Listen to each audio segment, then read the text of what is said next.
Hi guys, welcome to this week's episode. As you know, having seen previous episodes, we are partnering with a social media company called Qutee, who are creating honest and reasonable conversations online instead of the dumpster fire that is the Twitter feeds and the Facebook feeds of our world. This week we're hosting a conversation around wokeness. And as you will know, Konstantin is uber woke. He fucking loves it. Every day he comes in, he's a different gender. This week he is coming as problematic gender. But anyway. I'm always that one. I just put others on as well. Yeah, that's very, very true. So go on to Qutee, click on the link which is in the comment section, comment away, get involved in the discussion, and then we're going to do a live stream on Thursday, and we're going to read out some of your comments, and we're going to interact, we're going to have a chat. So make sure you comment and get involved in the conversation. Enjoy the episode.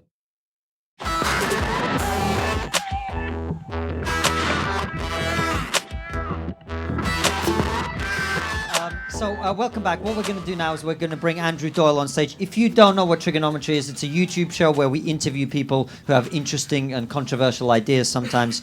Andrew's been on the show a couple of times, but the last time we interviewed him was a year ago, and we did not know at the time. He didn't even tell us that he was the creator of Titania McGrath.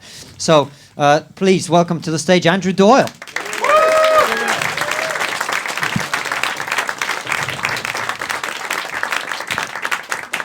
Thank you.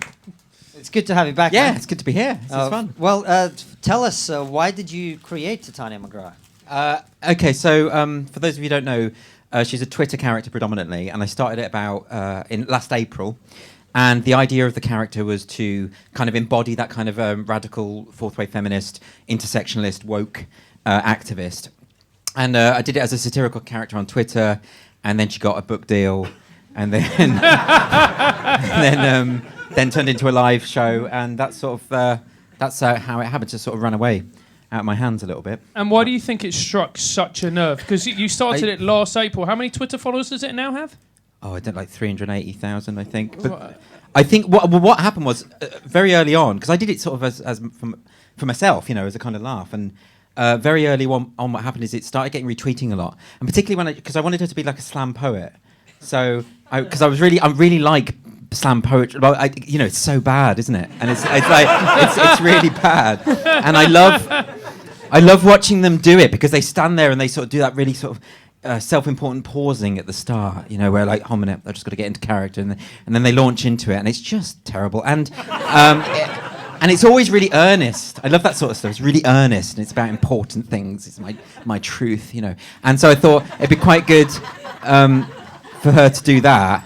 And so when I was writing the poems and putting poems out there, they tend to get retweeted quite a lot. And then it started getting retweeted by sort of more prominent, what they call amplifiers, like on Twitter.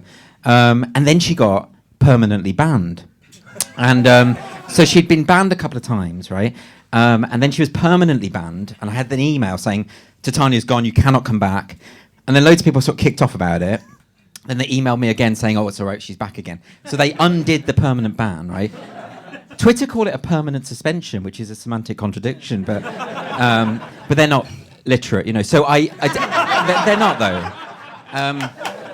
And so they obviously, like, so this is the weird thing about it. Like, so she's had now 4 7-day suspensions, multiple 1-day suspensions, a full permanent ban. So Twitter obviously don't like this character. They're not going to verify her. They won't do anything like that. So they hate the character because of ideological reasons. Because of course, Twitter and YouTube and Google and Facebook, all of these big sort of Silicon Valley tech giants are all very woke. And they all have the same political mindset. And actually they have to, in order to get a job, because there are thousands of moderators at these companies who sit there, and there's these woke people who sit there deciding, no, you can't say that, you should say this. These little Mary Whitehouses, but they're just trendy and young, you know, and they're deciding what you should and what you shouldn't say. And in fact, you have to answer a questionnaire in order to get the job to prove that you're sufficiently woke. And that's why they've all got the exact same mindset. So they obviously hate Titania, you know? But it was after the ban, just to make the point, that after the permanent ban, when that was revoked, the next day I got 20,000 followers within 24 hours, because it's the Streisand effect. So you ban someone and then they get amplified. So that's really why it's we recently had the same thing with the interview we did with Posey Parker. Yeah. It was a very controversial gender... There we go. Somebody watched it. So it got taken down from YouTuber's quote hate speech, Yes. and then 2 days later it got reinstated, and then now it's got 10 times the views that it had at the time. Right, exactly. But it never works. This stuff never works. I don't understand why. If you know anything about history, you know that censorship doesn't work. It just gives the ideas you're trying to crush a kind of credence, and so it's self-defeating on their part. You know what I mean? I think if they hate what you stand for, then don't draw attention to it. Well, in Weimar Germany, they had hate speech laws against anti-Semitism. Yeah. You could not be anti-Semitic. Right, exactly. I mean, Goebbels was prosecuted. All sorts of Nazis were prosecuted under hate speech laws, and they used it as a major PR exercise. And it gave them a massive boost. And this is the big myth about hate speech. It's like, if only we'd had hate speech laws to stop Hitler. No, it helped him. It always happens like this. And the phrase hate speech doesn't mean anything. Yeah. It means the opinion I don't like. You can't quantify that. And for me, this is why I do believe that hate speech laws need to be abolished, full stop, because I don't trust the state. I definitely don't trust Silicon Valley plutocrats, billionaires, avaricious capitalists who claim to be good and noble. I don't trust them, and I don't trust the state. I don't want anyone deciding what I can say. And plus, people should be allowed to, if they hate things, they should be allowed to say so. It's not up to me. The way you deal with that is you attack those people. Like, I don't want to live in a society full of racists and homophobes and the rest of it, but I'd rather they were able to say what they think. We know who they are. Firstly, we know who they are. You don't drive them away so that they sort of fester and never be challenged. That's the first thing, because that just endorses their own views. That emboldens them.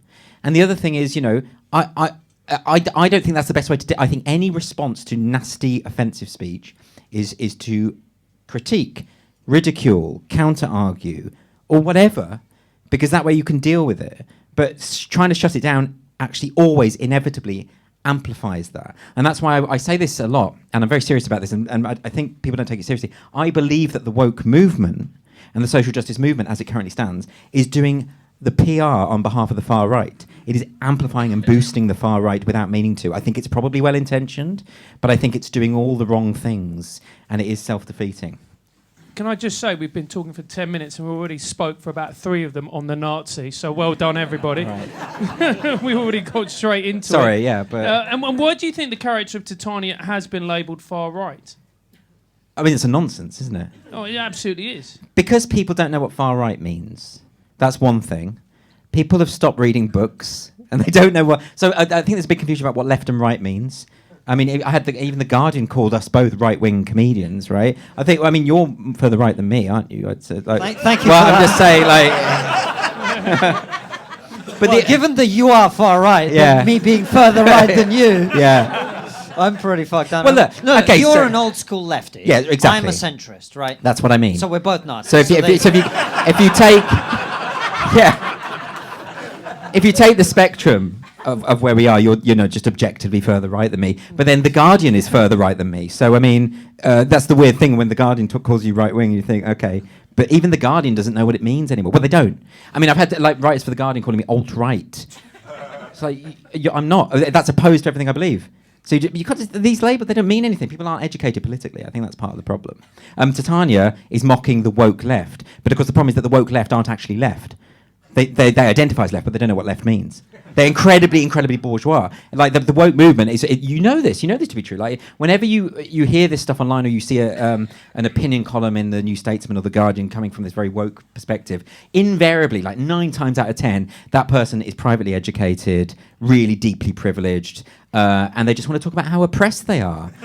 and that's funny. Ultimately, that's really funny.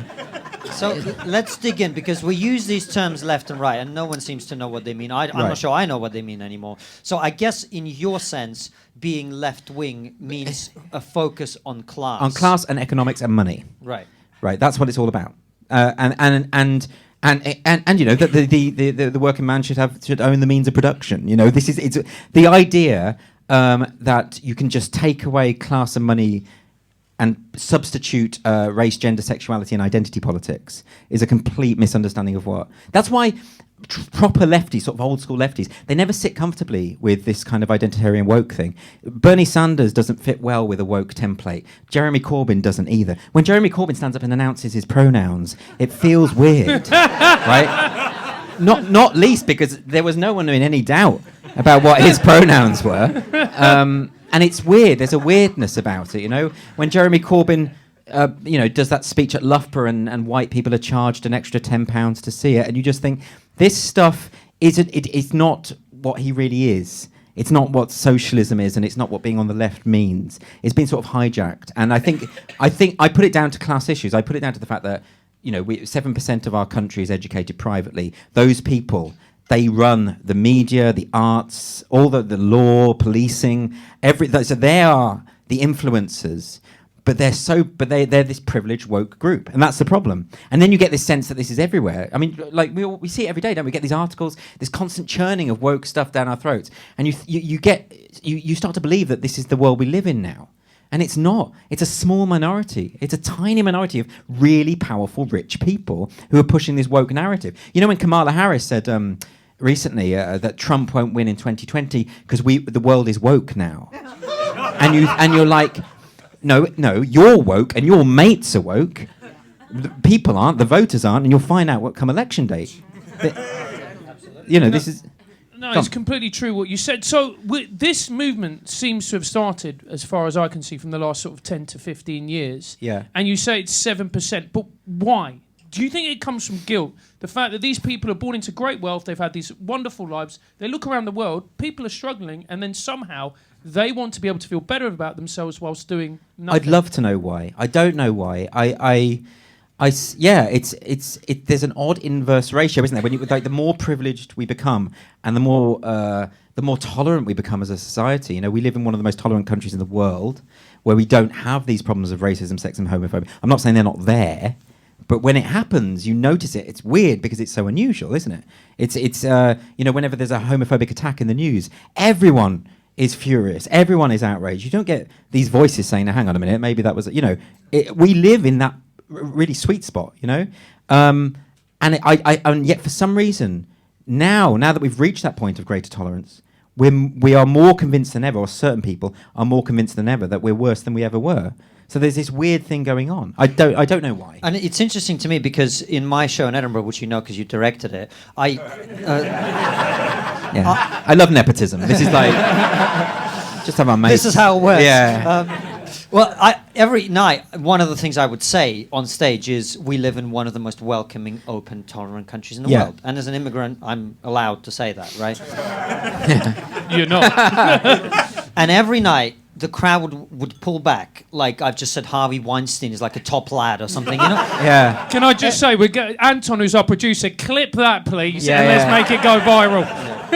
Someone will do it, won't they? So what I don't understand is how there's this terror of just acknowledging a fundamental reality. It's weird, isn't which it? is that while, of course, there's racism and sexism and sexism in my case with the actress, intolerance, all of these things exist. Yeah. But they need to be taken in relation to the rest of the world. Right. We are one of the best places to be an immigrant in the world. Why is that a controversial idea? How have they created this idea that this is somehow... So I think partly it's what you were saying. I think it's partly to do with that sense of guilt. Partly it's to do with our educational standards. I think are pretty poor. So I think there's that. People don't really know about history. They don't know about context. They don't understand where we are on that sort of historical spectrum. Why else is it? I want to get to the bottom of it. I'd love to know why this is happening. I think the big thing, and I could be wrong, this is supposition, right? I think the big thing is so if you go back to the 80s and 90s, you had this political correctness movement, where we were trying to work out, we were trying to sort of agree on a social contract about the way we talk to each other. And that was a good thing. And you ended up with this kind of, there were mistakes made and people were fired for the wrong reason. It was very, very messy. But ultimately, we got to the point where you didn't have just open expressions of homophobia.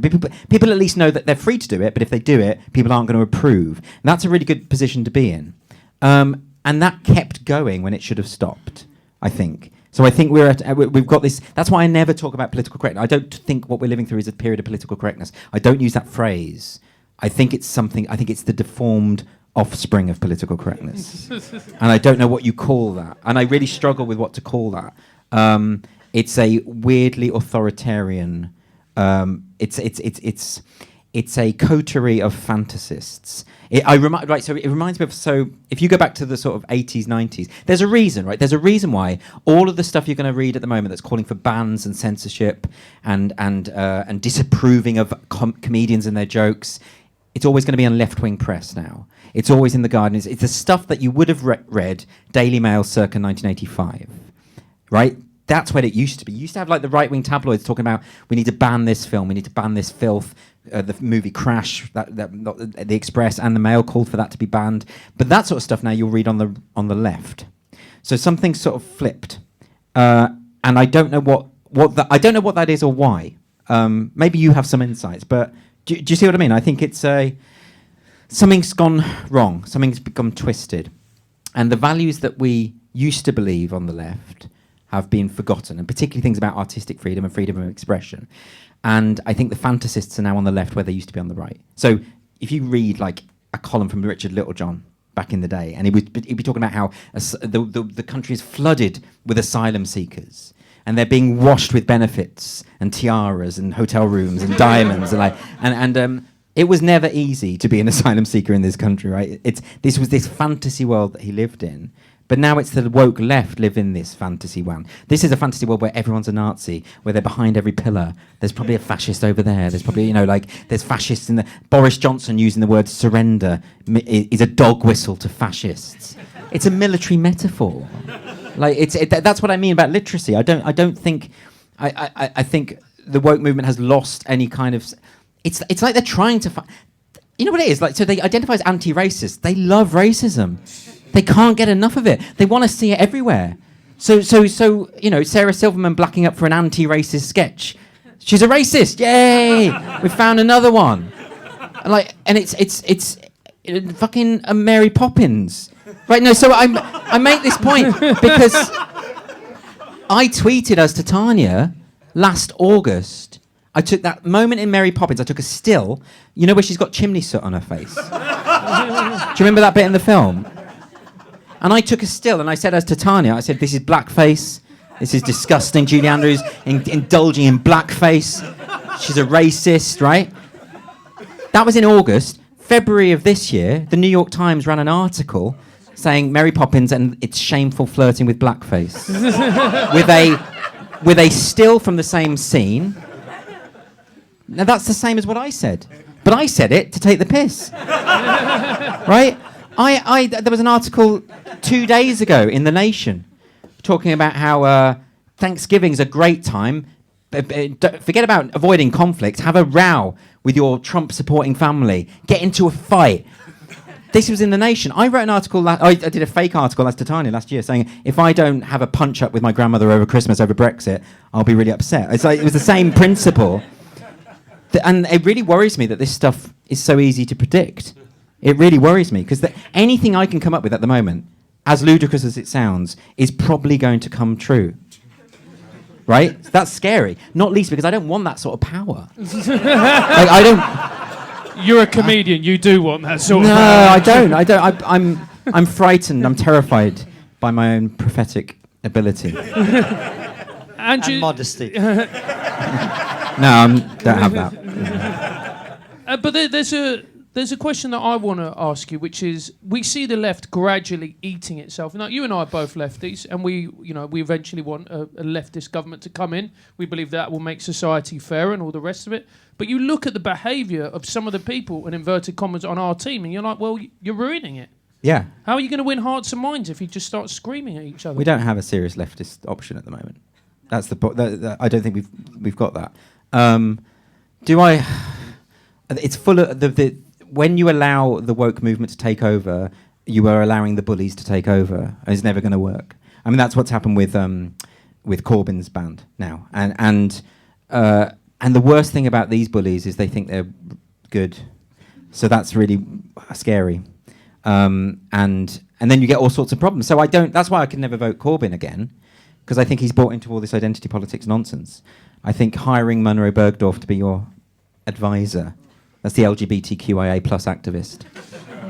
I apologise if I missed out one of those fucking letters.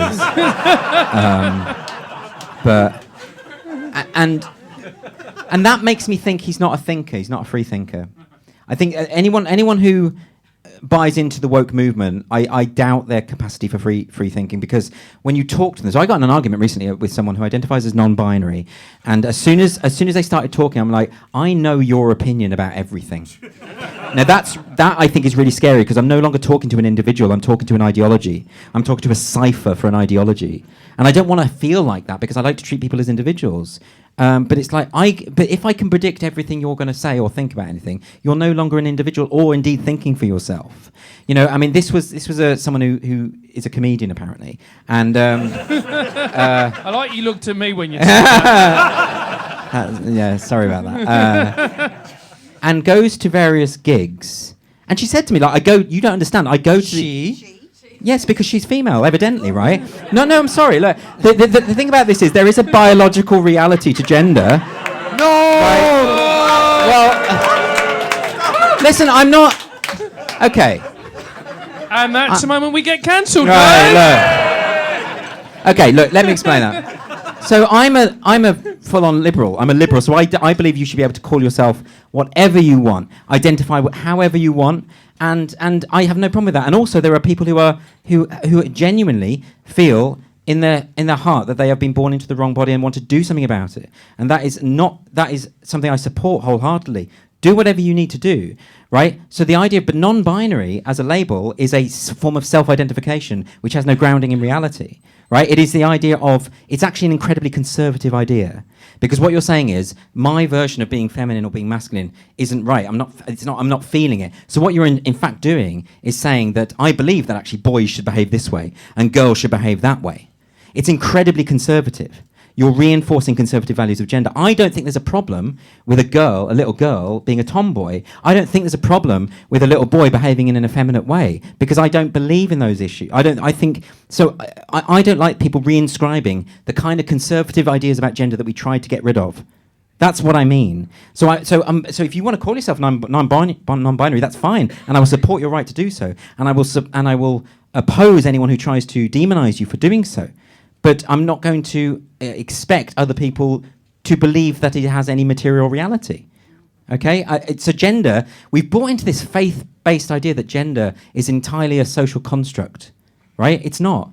It's a very complicated blend of social and cultural and biological factors, and we don't always fully understand it.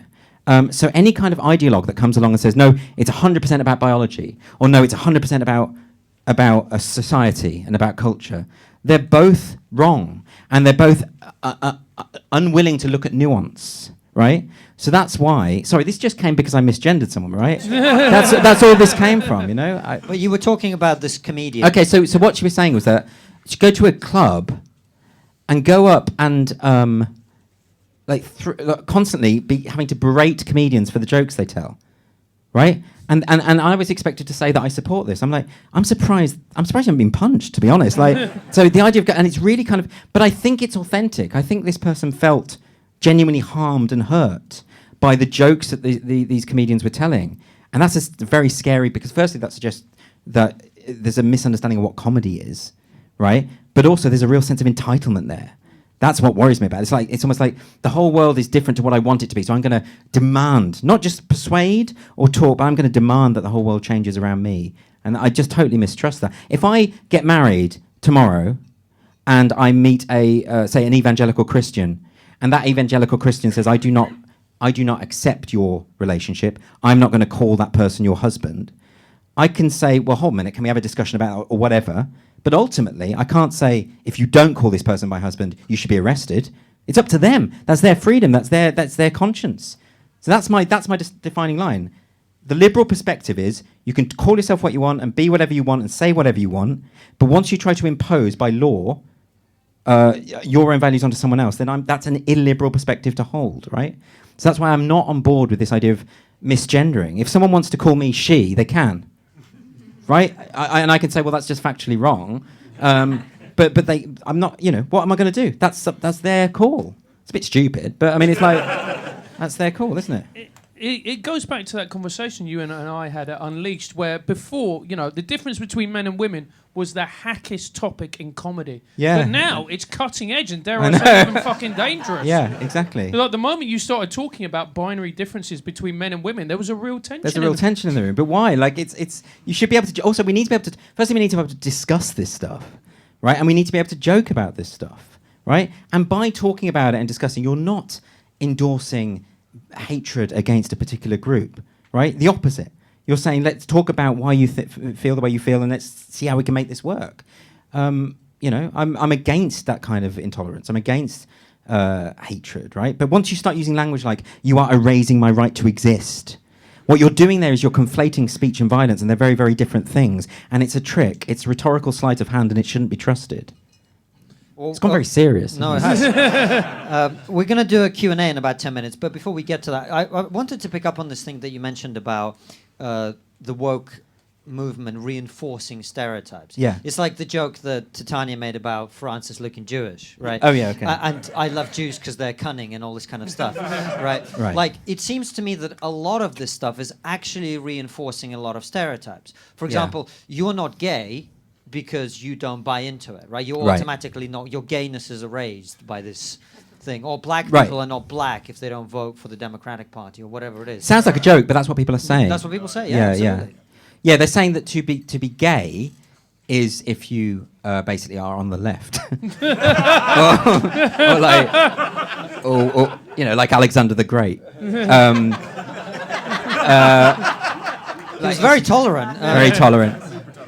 This idea this is why I think it's rooted in a kind of homophobia and racism, because it's this idea that basically if you're gay, you're all the same, aren't you? Or you should all think the same way. You're not individuals with different ideas. There is no difference between, Reggie Cray and Christopher Biggins. It's like it'd be a hell of a podcast, Andrew. Right. But I find that more homophobic than what is often called homophobia. I find that worse. I find the patronising view of minorities. I find it when people say, we had this. It was at the Battle of Ideas where we had the debate where someone said, about joking about Islam, and like, if you're saying that we shouldn't joke about Islam, I'm going to ask you why you have such a low opinion of Muslims. Frankly, why do you look down on Muslims like this, where you think they can't have a joke? What's the matter with you? I think that's what I think a lot. That's why Titania is really a bit racist, and she is a bit homophobic. She's got all those prejudices that she's projecting on everyone else. Because I think the woke movement, even though it's weird, it's a well-intentioned racism. When did that happen? It's well-intentioned, all of it, and yet it looks down on groups. So it's like white liberals deciding what people of color should think. What is going? This is the weirdness of it, And if it was malevolent, I'd find it easier to deal with. That's the weird thing. If they were just cunts, then they are cunts, but they're inadvertently cunts, right? Some of them aren't nice, so we shouldn't let them all off the hook. So a certain contingent of the woke group are unpleasant human beings who just want to exert power, and a lot of them are comedians. Let's be honest about it, and they're just not nice. They're bullies who enjoy bullying. That's what it is. And the reason why they get so angry about Titania is because it's someone standing up to the bullies and they don't like it. That's really what it is. Well, one person tried to agree with you during that speech. Everyone else doesn't give a fuck. Do you want to do one more question before we take it to the audience? Yeah, so you were talking that you were prophetic and yes, you boasting, I think. But no, you've gone fully into character. So we are where we are. It's the end of the year. What do you think 2020 is going to bring, as far as we can see? Okay, I think it'll be a Tory majority. Yep. I think Trump will win again. I know I'm smiling when I'm saying that, but it's like I'm not a fan of Trump, but part of me likes that it's annoying these people. I do. I know there's a lot at stake, but it's the look of their face. It's like. Well, he triggers them like no other. I mean, I love that he tweeted that picture of himself superimposed onto Rocky's body. I love, he is really funny, and that's it. But by the same token, I don't want the president of the United States to be funny, so I really don't. But since he is, let's just I mean, was it that thing with Ilhan Omar where she wanted to go back to see her grandmother in Palestine, and no, she'd applied to the Israeli government, and they'd said, yeah, okay, you can if you just see your dying grandmother. And then she replied saying, no, I'm not going to dig or whatever it was. And then Trump said, well, the only winner in this situation is her grandmother, who won't have to see her. and that was tweeted out from. And it's funnier because it's the president. That automatically makes it funnier, right? I'm not a Trump supporter. No, but I agree with you, and I think the thing that if you pay attention to the Democratic debates, the Democrats, like you were talking about Kamala Harris, they've decided that they weren't woke enough, right? And they're going to go further off the deep end, right? So that's why Nancy Pelosi hates the Squad. Yeah, she can't stand the Alexandria Ocasio-Cortezes of this world because whenever you think of Democrat, you're now thinking of her. And that's Trump's plan, I guess. Yeah, it's a really good call because woke politics is an electoral death. It doesn't work. People aren't going to vote for it. They just convince themselves in their little bubbles that they will. But in a way, it doesn't matter to them because I see a lot of the people who are on that sort of momentum side of the Labour Party, and they almost don't care if they win because they have two narratives. Number one, if they win, we won, we're great, you know, the world is a better place. Or number two, the world is racist, it doesn't matter. Well, yes, that's it. So if they lose, it proves their point that there's a problem. Yeah, we had James Lindsay of the Hoax Papers on trigonometry last week, and this is one of the things that he was saying is essentially is if they lose, they will only see it as reinforcement of their view. They basically say, well, we lost because the world is racist and terrible and bigoted. Right, exactly. And that's why everyone voted for Trump again. They actually don't see it. They don't see it. And they don't see that when they lose, the best thing to do is to reflect on why you lost. And maybe with a bit of introspection, you'd realise that you're the problem. But they don't do that. They didn't do that after Hillary lost. They didn't stop and think, well, why did we put up this millionaire, hawkish character who was really an unattractive, I don't mean physically, but I mean like an unattractive prospect as a candidate. This dynastic idea who felt entitled to the presidency. Well, there were all sorts of problems. Someone who was willing to play identity politics and divide up the electorate according to race and gender and sexuality and say, we'll help you guys, we'll help the Latinos, and we'll help the women, and we'll help the gays. And actually, we know that doesn't work in terms of elections. So why not do that rather than go out on a big march in pussy hats and sort of compound the problem? Why do that? That doesn't make any sense to me. Same in this country, I guarantee it'll be the same after Labour lose. I think they will lose, and after they do, there's going to be lots of people saying, "Well, we've bought into this narrative in this country, and this is the real problem. The left have bought into this fake narrative that Brexit was about race, okay, and they've bought into this idea that we live in a racist country, and we just don't. And the more they say that, the more resentment they're going to generate from the vast majority of just normal, nice people who are sick of being called racist. It's just not going to work." What I see in that is, and tell me if you agree with it, it's kind of like almost a little bit like we're living through the last days of the Roman Empire, where we've lost so much confidence. Quite grandiose, isn't it? But it is. Keep it light, mate. Fucking. At least you didn't say Russian Empire. Yeah. It wasn't really that great. But it is. We've lost confidence in ourselves as a civilization, as a culture, to such an extent that we're now being encouraged to feel shame rather than pride in who we are. I think I see a lot of that in that. I'm not nationalistic. I don't really have that, so I don't. But I do understand the idea. But I also don't think there's anything wrong with being nationalistic, and I don't think there's anything wrong with acknowledging where you're from without sort of linking it to a sense of shame or sin. I don't think that's helpful either. All right, let's open up to the audience. If you've got a question, just stick your hand up and we'll try and get as many as we can. You sir at the front, go for it. Go for it. So you might be... Yeah. Oh, God. I'd be interested in your view on... It's interesting you say you won't support Corbyn, because I know that, broadly speaking, you're on board with his economics, aren't you?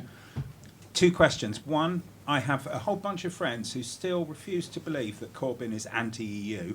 Yeah. And utterly deny any issue whatsoever of anti-Semitism within the Labour Party. So okay, so because the reason I voted for Corbyn in 2017, the reason I liked him when he first came to power, the reason I supported him before he was leader, is because I got a sense from him that this is someone who is not speaking through a kind of PR machine. He's literally saying what he thinks, and I found that really refreshing. I don't believe he is doing that anymore. He's the biggest Eurosceptic. He hates the EU. He's been opposing it for 40 years consistently. He wants us out. And if he'd have just said, look, I want us to leave the EU, if he'd have said the truth, which you can't really call yourself a socialist if you support the European Union. Those two things simply cannot work because capitalism is built into the constitution of the European Union. Okay, it's a pro-corporate body. So there is no way those two things cannot be married together, and he knows that. But he won't do it, and the reason why is because he's this support base of largely middle-class pro-EU capitalists who like to call themselves left-wing. That's the first thing. And then when you see the interview with Andrew Neil, where Andrew Neil says to him, see, I've never heard Corbyn say anything explicitly anti-Semitic, so I'm very wary of putting that label onto him. But what I would say is he was asked an example of, I think Andrew Neil quoted a obviously anti-Semitic trope, and he had to bully Corbyn into saying that's an anti-Semitic trope. The Rothschild conspiracy, yeah. Right, exactly. So he's not being honest there. So he knows that's an anti-Semitic trope. Anyone does. So, and what he's trying to do there is the same with the Brexit thing. He's trying to keep people in his party together, because there are people who, let's face it, have such a problem with Israel that it does tip over into that world, and he's trying to keep them on side, but he's trying to keep the other lot on side, and then with Brexit, he's trying to keep the Eurosceptics on side as well as the pro-EU people. So that means he's not being honest anymore, and that's so he's behaving like every other politician, and that's not why I liked him. That's what I mean. Well, on the anti-Semitism thing, it's an interesting thing because 87% of British Jews now think that Jeremy Corbyn's anti-Semitic. 84% think the Labour Party is anti-Semitic. A number of Jewish MPs have left the Labour Party. Now, riddle me this. If Diane Abbott, David Lammy and Dawn Butler had left the Labour parties claiming that it was institutionally anti-black, and 87% of British black people thought that the Labour Party was racist against black people, would we be having this conversation? In any way? But we still should, in a sense, in that I don't trust these labels insofar as I need some evidence. Calling someone an anti-Semite, as in calling someone a racist or calling someone a homophobe, is quite a serious accusation, and I need some specific evidence of that, which I haven't seen of Corbyn. But I think the fact that he won't... Because I could tell from that interview that he knew that was an anti-Semitic trope. He just didn't want to say it for political reasons. That doesn't equate to anti-Semitism, but it certainly doesn't. It certainly won't quell the fears of Jewish people. Right. Who else would like? Yes, so gentleman over there with your hand up. I'm afraid you're going to have to shout because I can't reach over with the mic. It's actually a lady. Well done, mate. All right. At TRIGGERnometry, we don't see gender. Thank you very much. Just shout, please, man. Not seeing any masculinity in here at all. But just curious, the free speech stuff. I'm just wondering how we start to roll that back, given the level of institutional charities, HR departments, NHS schools that are all sort of jumping on board this, curbing free speech and trying to make people say certain things, compelling speech about gender, and specifically, obviously, I'm talking. Yeah. So I'm just wondering how we start to roll this back, because we seem to be fighting. We're fighting a big tide here of compulsive speech, basically, and that concerns me greatly. Yeah, and you're right to be concerned. It's the thing about. Firstly, I think we need to scrap the quangos. I think we need to stop the government outsourcing powers to people who will decide what we can and cannot hear and see. The example I've given before is about the Advertising Standards Agency, who decided that certain adverts that promote gender stereotypes are to be banned, so that we're not, I don't know, radicalised by that? I don't know what that even means. So you've got like a group of woke idiots in an office saying, well, look, in the Volkswagen advert, there's a woman with a pram, and that might suggest that women can be mothers. And then you'll have all these people thinking that women can be mothers. So I think so we get rid of the patronising quangos, but the problem is that it's so in the publishing industry, the arts, all of these things. It's the government. There's very few politicians who are willing to stand up for free speech, who are willing to stand up and make an anti-woke argument. And the only way it's going to happen probably is through legislation and things like that. So the recent case of Harry Miller, who is currently fighting a legal battle because he was investigated by the police for retweeting a transphobic poem. Yeah, it is quite funny, and it's like And the policeman said to him, "We've got to check your thinking." You know, this is quite a famous case. And the problem with that is that that's come from the College of Policing, which is not the same as the police. It's just a group of woke people who've written a book, but that is how all the police are trained.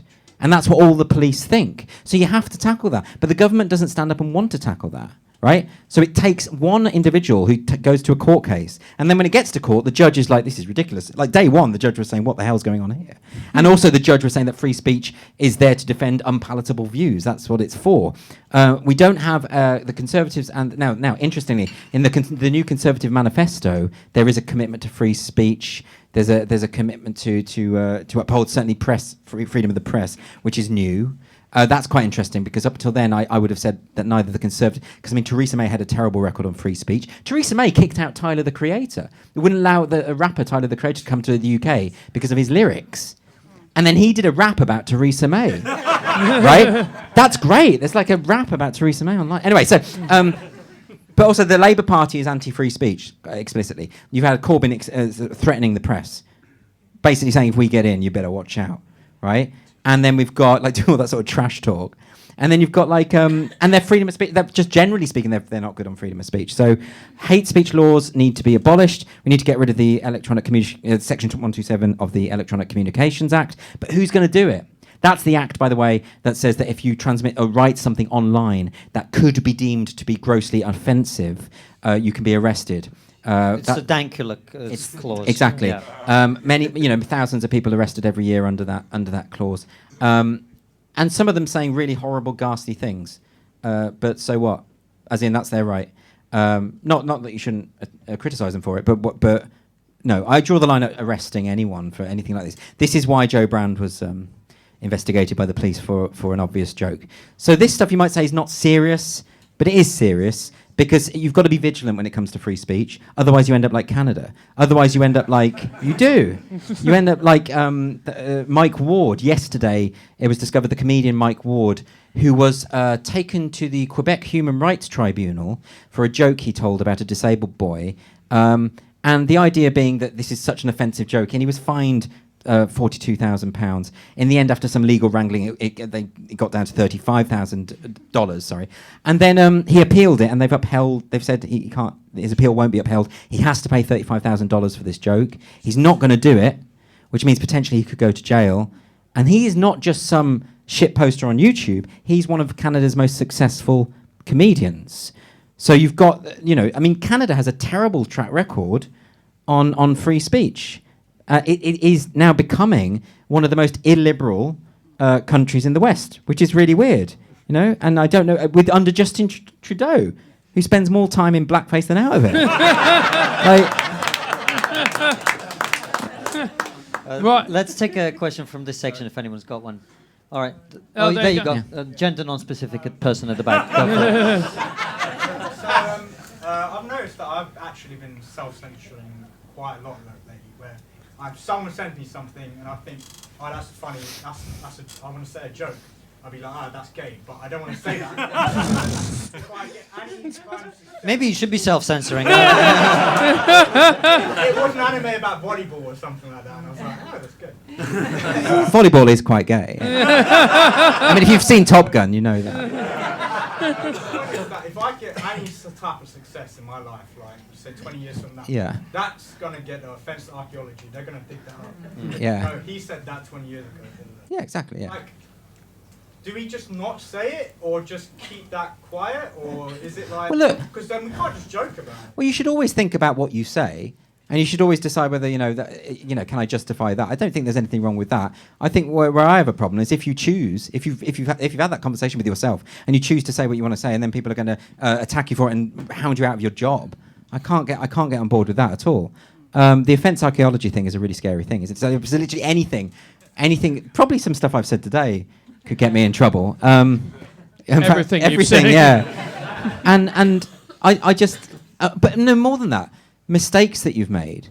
Like, what if I've made a joke and it didn't quite work, or maybe I've said things which I don't mean, or all that sort of stuff, and then someone can sort of find it and try and smear your character. But as Obama said, we're all human beings with flaws, and we're not perfect. And the expectation of ideological purity is a horrible, intolerant thing. But then the New York Times just said, yeah, but he's a boomer, so he would say that. I mean, literally, that's literally what they said. So that's the level of debate that we're at the moment.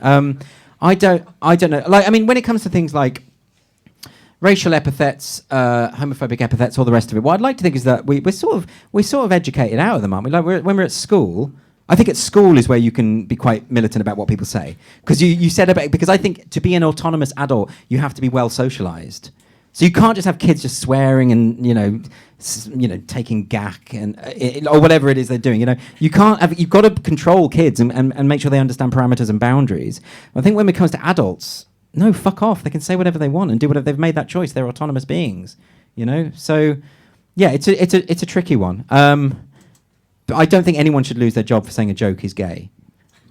I think it's probably a silly thing to say, but so what? But what do you think about this idea of self-censorship? Because this is something people ask me a lot as well. A lot of people, and I know this from talking to a lot of people from doing my show, most people actually in the country, I think it's 73% of British people think that, I know you don't like this, but political correctness has gone too far, basically. Right. So most people feel like, to some extent, they are having to censor themselves. Yeah, but I know what they mean by that. Yeah, I know. So how do we break out of that as a society, of being in this kind of death grip of fearing to speak your mind? So honesty is a really good thing. I think saying what you actually think is a good idea to a degree. No, but I think so I think in our job we do say whatever we want, and we're very privileged. But you don't do that. I wouldn't do that if I was still working as a teacher. And I wouldn't tweet the things I tweet, or when I worked at the call centre. Like a lot of people, when they work in place, they tend to they don't joke very much anymore because they're worried about what people will overhear and misconstrue, and all the dangers that come with it. You get fired from Asda for retweeting a Billy Connolly video, stuff like that. So people, that actually happened. Yeah. So people are very nervous. So this is why I'm very clear about this. So when people say to me, the criticism I always get is, "Oh, you're always going on about how no one can say anything anymore." And I don't say that, and I don't argue that. What I'm saying is we've created a climate where the consequences for being honest can be so devastating that people aren't going to do it. And that's why the polls are always wrong, because if you have a mass media telling everyone in the country, if you vote for Brexit, you're a racist or support racism, and someone phones you up and says, which way are you planning on voting? You're not going to say, well, I'm a racist. You're going to keep it to yourself, and then the polls are misleading, right? So I think you've got two sort of discourses going on. You've got what people actually think and what they're expected to think. There's a thing called preference falsification, where what you do is you articulate the view that you expect to be the most popular, instead of the thing you actually think. And that's not helpful to anyone, because we need to have open discussions and debates about stuff. Like, I'm willing, if you want to say anything I've said tonight is wrong or objectionable even, then I would love to have that conversation, right? But what I don't want you doing is phoning the police and saying he shouldn't have said this or whatever. That's where I think that is too far. Out of interest, if there's anyone who's got a question who would like to disagree with me, that would be really good, because I do really welcome that. Oh, there you go. It's not a disagreement, but just something. What did I just say? What's your take on anonymity? For instance, like, it's easy to be anonymous and say what you want. Yeah. But it's harder to kind of put your name out there and say what you think. So what's your take on that? Especially right. I suppose it fits into what we've just been saying, as far as I think if everyone were just honest, if everyone were just open about what they think, they would reach a kind of tipping point where you can't sack everyone. And particularly when it comes to the excesses of the social justice movement, because most people hate this stuff and are sick of it and are sick of being talked down to. If everyone just spoke their minds, we might realise that actually we're in the majority, and this powerful clique of privately educated bigots wouldn't have the power anymore. And I think that's why I think it's really great when people, and you end up with strange bedfellows. So now I have friends who are conservatives, who I never had conservative friends. That sounds awful, but just because of the circles I moved in, and now I've got lots, and I've got friends from all over the.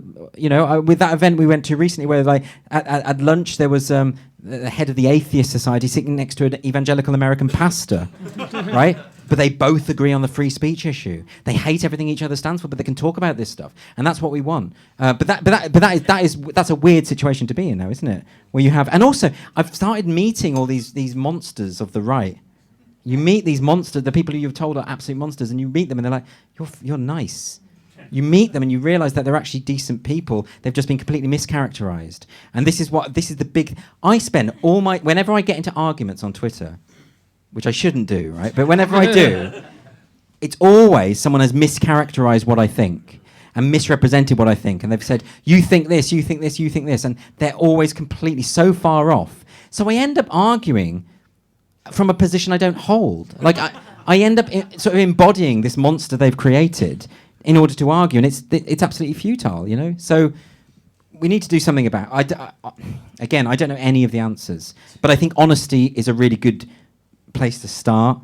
You know, just saying what you think and not being afraid of there's more support than you think, is what I'd say.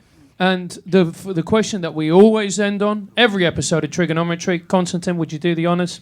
Is what's the one thing we're not talking about as a society that we really should be talking about? Okay. There's lots of things. I think education is a big thing. I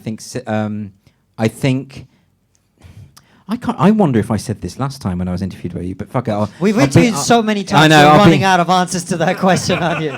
I'll be unoriginal, but I do think it is about critical thinking.